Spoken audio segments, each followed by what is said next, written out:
It's a solid win for us. Got contributions from a lot of players, 4 in double figures. I thought DeJesus really changed the game for us.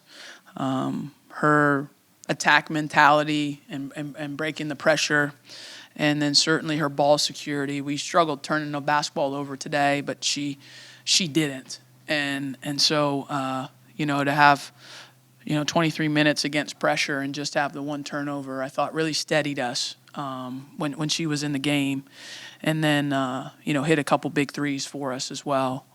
So I thought she was a bright spot, and then Richardson as well.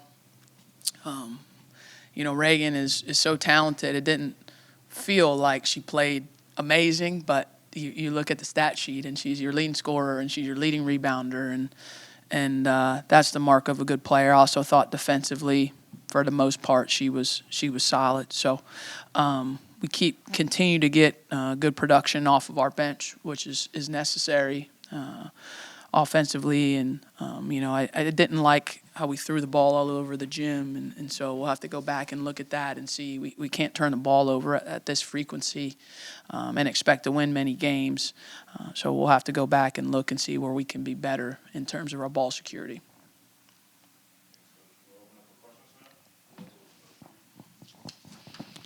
Hello, Coach. I wanted to touch on just things that you can do as a team just to get better. And I see that you allowed 40 points in the paint.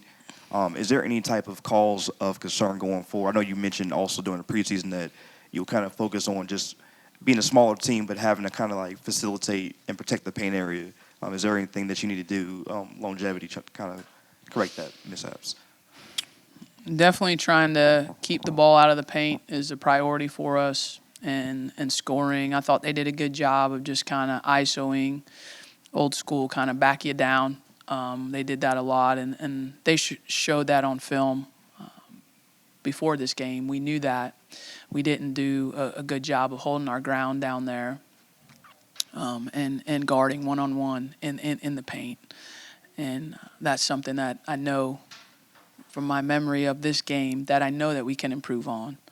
I'm sure there's some other scheme adjustments we could make. I'll have to look at the tape to see what exactly those are. But top of mind in terms of the paint points was one-on-one defense, and then help side and rotation. Those are the things that are generally the cause of players getting to the paint and finishing. Hi, could you speak a bit to the importance of the bench in a game like this? I think Duke scored 32 points off the bench compared to Columbia's 6 points. We place a high priority on having multiple players in our program that can impact the game, and in sport in general and basketball for sure, everybody makes a way bigger deal out of starting than I believe they should. Your goal should be to be a player that impacts. And not that it's bad to have a goal of starting. That's certainly something that's worthwhile and worthy. But, the players that come off the bench across the world in different levels of basketball help you win championships, can help you win games, can help you, can change the flow of the game. And so I think having some potency on the offensive end off the bench is a luxury as a coach, because if the game is not going the way you want it, to be able to sub. And it was an immediate impact in the first quarter. I thought when we went to the bench offensively, I thought it was immediate with not just Woody and Toby, but also Vanessa and then also Alucci. They all came in that first quarter, and I thought changed the tempo of the game. We were a little bit lethargic to start, and we need to continue to work on that. But it is awesome to be able to have a group that can change the game. Hi, Coach. Jen Hadfield with the Next. You mentioned the interior defense, but kind of looking to the outside, you held them to 4 of 22 from 3. How much of an emphasis were their shooters coming in, and how do you feel like you did defensively in that area? Well, the results would say we did pretty good. I'd have to go back and look at each shot to see if it was a breakdown or they just missed. And sometimes you get lucky, with 3-point defense. They just miss. We definitely tried to pay special attention to 24 because she shoots a lot of them. She's a really good shooter. We lost her a couple on that rip action where they go to the handoff at the top of the key. We missed her twice there. But other than that, I thought we were tracking fairly well. We fouled 2 3-point shooters, and they got free throws out of that. So that was poor. I think it's just continuing to rep our habits and what we're supposed to be doing and how we try to take away the three. So to answer your question, I think some of it was attention to detail, but I think some of it was just luck that they missed some open shots that they got. Hi, Reagan Richardson had a great scoring game, but also rebounding-wise. How important is it for guards like her and Ashlyn Jackson to secure your boards? Very important. It's something we've emphasized to them all year that we need to have wings that can rebound. And so they've been getting that message for a while now. And they both have had some games where they've rebounded well. Certainly tonight, Reagan tying for the lead in rebounding is great for us.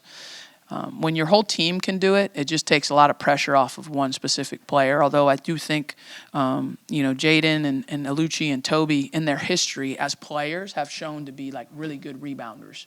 And I think there's another level all three of them can get to this year. We saw a lot from Donovan early on the glass in terms of like double-digit boards, and I would like to see more of that again. I think Fournier, as she starts to play more, will rebound at a high rate. And then we know what Alucci did last year as a guard to lead us in rebounding. So we kind of need everybody, but that definitely was a challenge that we set forth for Reagan and Ashlyn to start the year, is to bring more on the glass. Certainly with the quantity of minutes they play, it's important that they give us rebounding. Hey, Coach, I know you previously mentioned learning more about your team through competition, not being afraid to go to, the opponent's arena and play them. Toughest non-conference schedule in the country, in my opinion. I think you reiterated that also weeks ago. You had South Carolina on Thursday. What do you want to see just from this team in general as far as just cleaning up anything that hasn't gone your way, or that you have a tough matchup coming up Thursday, obviously. What do you want to just see from the team just in general? For us, we just look at like how many clean possessions do we have? How many possessions are we doing the right things defensively as it relates to our scheme, and how many mistakes are being made? Obviously, as a coach, mistakes will be made, but how many of them per possession? Offensively, the same thing. We make a play call. Are we executing it correctly? Are we making the right reads? And you're really looking at those possessions, and you're going through them with a fine-tooth comb to see, how assignment correct can we be? And that's really what I look at. I mean, I know the final score is what everybody else looks at, but I just really look at those possessions. And so what I'm looking for on Thursday is how many good possessions can we have down there? Definitely need more good than bad to compete because they're a really good team. And there is such a thing as having a good possession and they still score. There is such a thing as having a bad possession and they miss. So we're chasing that. We're chasing good possessions. And if we can string enough of those together, that's what creates momentum in a game. That's what creates runs. And you have enough of those runs, that's what creates wins. It's not absolute. But it gives you consistency. And consistent teams win consistently. They don't win absolutely. We all wish we could make sure that we all won absolutely, don't we? We all wish we could say, hey, we're going to do this, this, and this, and it's a guaranteed win. That's not how life works. You don't win absolutely, but you win consistently. And so that's what we're chasing. We're chasing the consistency of performance. And if we can get consistency of performance, then I believe, and it's been true in my life, we'll get consistency of result. And that's what we all want in life, isn't it? We all want consistency of result, no matter what we do. So that's what I'm looking for on Thursday, is consistency of our process, consistency of our possessions, and result will be result, whatever it is. Coach, there aren't a lot of power conference teams who would be willing to do a home and home with Columbia. I've talked to them about their scheduling woes, so I know that's true. Why did you want to do this home and home? And do you feel like you got out of it what you were hoping to get out of it, whether it's just, a tough challenge overall or an exposure to a different style? Like, how do you feel like it went for you guys? Yeah, this is my public service announcement. Any team that wants to play Duke will play you. Anybody in the country that wants to play us will play you. So we took this game because they're a fantastic team. We took this game because they can beat us. We went there, we'll go anywhere. We went to South Dakota. A lot of people don't take that game. We went to South Dakota State. We've been to Toledo, we've been to Florida Gulf Coast. We've been to all these places. So anybody that wants to play, just call me. If you don't have my number, which you probably don't, call someone on my staff. Okay? Not many people's got my number. I understand that. But just call me, we'll play. Because what you get out of it is you learn about your team. You learn about your team where you have some weak spots. Good teams show you where you're weak.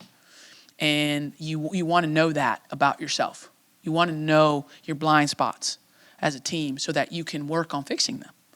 If you just go through life and you think you don't have any negative things about you, you're a terrible person to be around. I mean, right? I've been around some of those people. They don't think they do anything wrong. I want to know what we do wrong. I want to know what you can exploit about us. That doesn't make us weak. It allows us to be stronger in the long run. Maybe in the moment we lose, maybe in the moment we're weak. So I took the game because I knew that they would challenge us, and they challenged us both games. So, I hear that a lot. And certainly my time at ESPN, I heard that a lot from, I don't want to say mid-major because I don't know if they take that as disrespectful with people saying mid-major. I'm just saying non-power four. Let's call it non-power four, so I'm not making anybody angry because I'm not trying to. Non-power four coaches, I hear that a lot from. They say nobody will come play you. Call me. I'll come play you. I've already shown that. Just call me. I don't want to hear. If I hear that from a non-power four coach, then it's because they didn't call me. Because I'll say yes to you. And I think we've shown that. We get a lot out of these games. Richmond was another place we went to. They're a good team. Richmond's a good team. I can't remember all the places that we've been, but in the last 3 years, we've been to all of them. We just said, hey, find the best non-power four teams and go play them. And that's what we've done. So we're always looking for it. We'll go to whoever. Oh, we're going to South Florida this year. They're terrific. Yeah, we're going to South Florida this year as well. So we like the challenge, and we're thankful that they were, willing to come here as well. We went up there last year, and thankful they're willing to come. So we'll play whoever. If you have friends that coach, just tell them, just let me know, and we'll play. They're good teams. They're teams that are of tournament quality. And I think you just get better when you play those types of teams. I just have never found how you get better winning game by 60, 70 points. Playing a team that you're 60, 70 points better. I don't know how you get better. Maybe someone else does. Good for them. I'm not criticizing that strategy. Me personally, I feel like it's better when you play good teams and you get exposed. So we got exposed today, clearly, in a lot of areas, and now we can go back and work on them.